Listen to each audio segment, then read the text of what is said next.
Switching gears a little bit in June, although we're going to do a lot to the front, which I'm really excited about. Caitlin's excited about it too, but I want to tackle my office here a little bit. I completely forgot to film the last few days, but while the walls in here were not terrible, there were still a lot of things that needed patching. So what I did was went around and found all of the spots that needed attention, and then I sanded it down, and then I retextured and primed it. So this is what everything looks like right now. Behind this door was the worst. There was a big old flat spot right here, which is no more. And then there was a big squared patch, which was textured, but textured really badly. So everything here was skim coated and retextured as well. So it doesn't look like someone just threw the door into the wall. And the biggest change was the vent. Since they put it on the ceiling, it originally was right there. But guess what? It's not there anymore. I was able to pull the old vent out of the attic and repatched everything, put a new piece of drywall, mudded over, and textured over, so now it is like it was never there. A few more touch-ups here and there, and we should be able to paint this thing.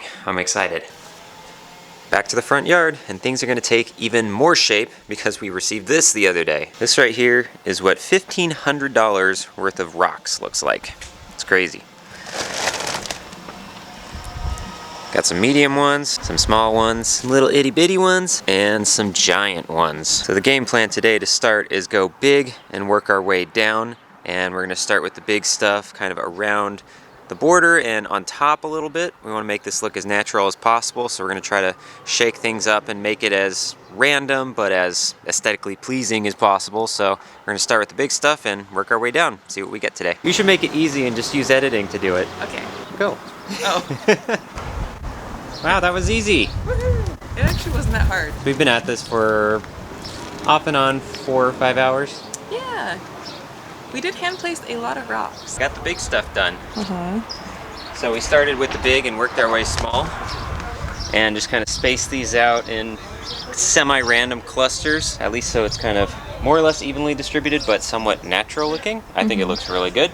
And then we got the medium cobblestones sprinkled throughout. So we have our berm almost complete, at least to the point where the vision is there. Now we're gonna take the even smaller ones and start filling in all the spaces so we don't see any dirt in between and kind of build the base. And then we can start working our way in, sprinkle stuff into the middle. But that is important to us, to make it look natural and not like we have a weird rim. Yeah, we don't want it to look manufactured. Yeah. We got rid of 2 pallets already. Yeah, a lot of work just filling buckets with very heavy rocks. We have a lot more rock left over than we wanted to. Yes, we do. Still got 4 sacks full. This is the biggest one. It is down to the point where you can see the bottom, but there's still quite a lot. We got a whole bunch of little tiny jelly beans and a bunch of this small medium rock, but we anticipated this because this stuff is gonna go in the backyard. Wanna see a magic trick? Yeah. That's beautiful. It's so pretty. How about an office update? We have this wall painted. I think I showed you that, not exactly sure, but if I didn't, we have this wall painted, but now we also have this wall painted. I don't think the camera is gonna show exactly what kind of color this is, or the 2 colors really, but maybe this will help. It's 2 shades of purple. So you have a darker purple right here and like a very light kind of off-white purple right here. This was originally white and blue, and I kind of liked that it had 2 colors, especially the way this window is indented and that the darker color here kind of follows into the window and then onto this side, and then the rest from here over is the lighter color. So I figured I'd go with that and just do 2-tone and picked purple. Now everything's looking pretty nice and uniform, at least for the most part, with the orange peel here. We got all of the fixtures back on because I painted this last night, so it's had time to cure. And then this morning, I've just been finishing up the baseboards and just giving them a clean, as well as caulking the top, because particularly this side right here, it was not exactly fitted to the wall. There were a few spots where it was kind of bowed out, and so I shot some more brad nails into it as well, so it's fully secured. And then we cleaned up the top with some caulking, so that way it's nice and uniform and you don't see any more of those cracks, and some of the older caulking that was sitting on top of that wasn't looking that great. Alrighty, so I've been working on redoing the drip line so that it's closer together, and hopefully we'll provide more even coverage of water. And the other day we got it hooked up to the irrigation controller, so we ran it. Alex, ran it through the garage. It goes back behind the bookshelf up there, and then you can see the black wire running over to the controller right there. But it wasn't working when I was looking at the Rainbird app. And so we've been doing some investigation, and we found another dumb fix. Well, you can hear that I'm turning it on and off, but look at this.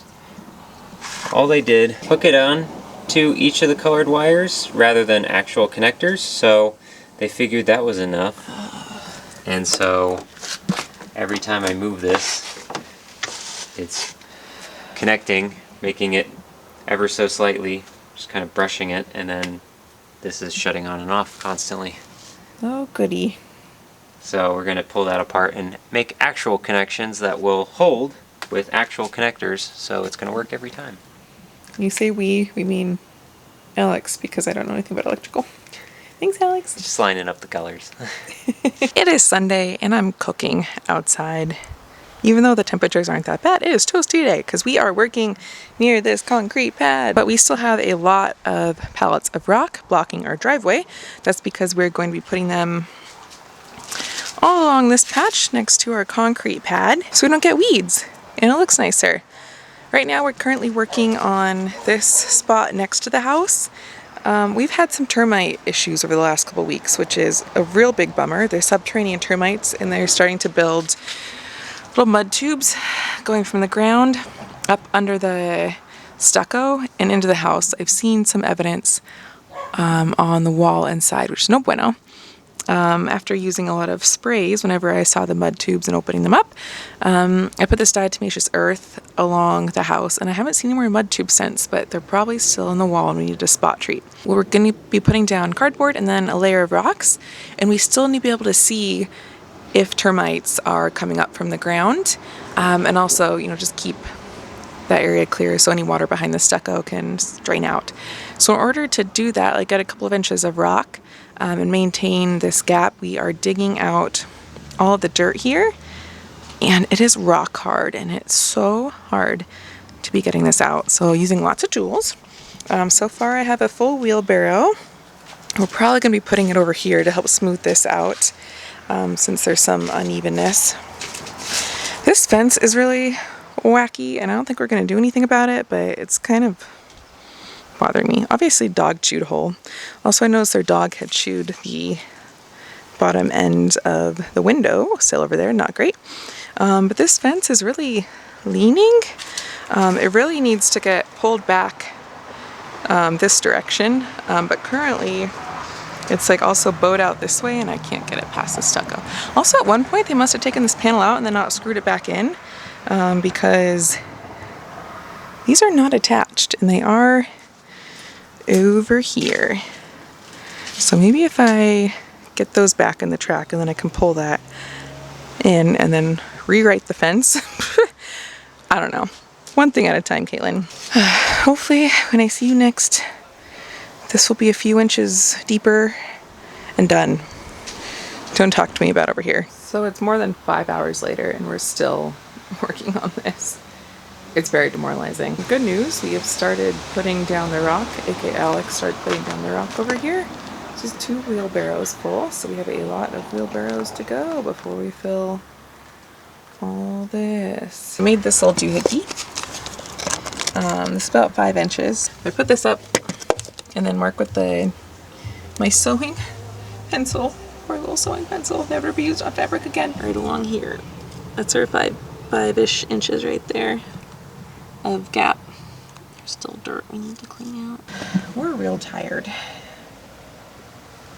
We'll see if we can get to finishing this part up before we really run out of energy. Ay, ay, ay. What a long day. But look what we got done.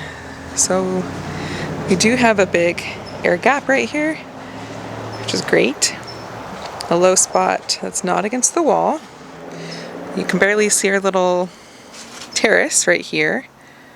And then we have all this rock over yonder. This is probably the nicest it's gonna look because of these messy trees. But whatever.